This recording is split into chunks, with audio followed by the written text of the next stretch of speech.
오늘 본문 말씀은 크게 세 단락으로 구성되어 있습니다.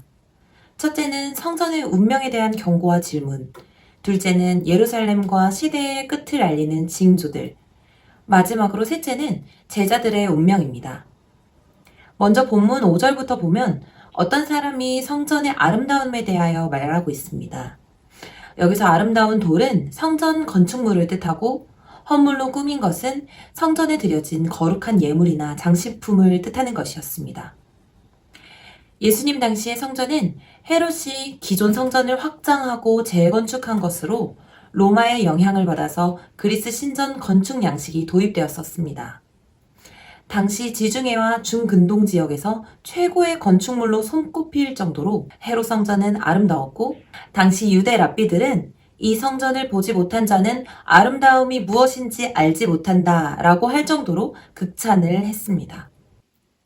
하지만 예수님은 성전에 대해 말하고 있는 사람들에게 이 아름답고 휘황찬란한 성전이 언젠가는 완전히 무너지고 돌 하나도 남김없이 사라지게 될 것이라고 말씀하신 것입니다.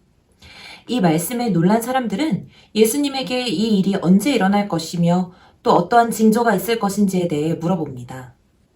예수님께서는 예루살렘의 멸망의 때가 도래하기 전 많은 사람들이 자기 자신이 메시아라고 자칭할 것이며 전쟁과 큰 사건들의 소식이 많이 있을 것이라고 말씀하셨습니다. 예수님이 부활하시고 승천하신 후 30년 정도가 지났을 무렵 이스라엘의 급진파가 로마에 대항하며 대대적인 반란을 일으켰습니다.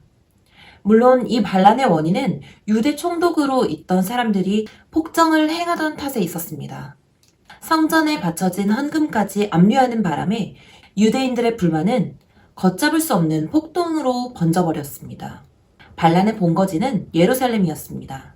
하지만 이 반란은 4년 뒤 티투스라는 로마 장군에 의해 진압되었고, 반란이 진압되는 과정 가운데서 반란에 참여하였던 대부분의 유대인들이 몰살되었고, 예루살렘과 헤롯 성전은 돌 하나도 남지 않을 정도로 철저하게 파괴되고 맙니다.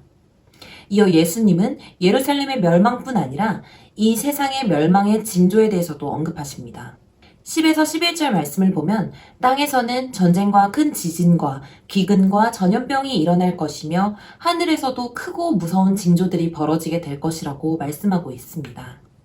예수님은 이런 우주적인 징조들을 역사의 종말, 즉 예수님께서 다시 오실 때 나타날 현상들임을 드러내십니다. 또한 예수님은 장차 제자들에게 다가올 핍박과 환난에 대해서도 예고하십니다. 제자들은 예수님을 믿는다는 이유로 체포되고 재판을 받게 될 것이며, 심지어 제자들의 가족들과 친척들과 친구들조차도 예수님을 믿는 제자들을 고발하고 재판에 넘길 것이라고 말씀하십니다.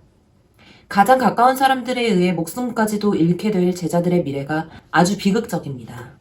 하지만 예수님은 제자들이 머리털 하나도 상하지 않을 것이라고 말씀하십니다. 이것은 수사학적 표현으로서 제자들이 영적으로 안전할 것이라는 뜻입니다.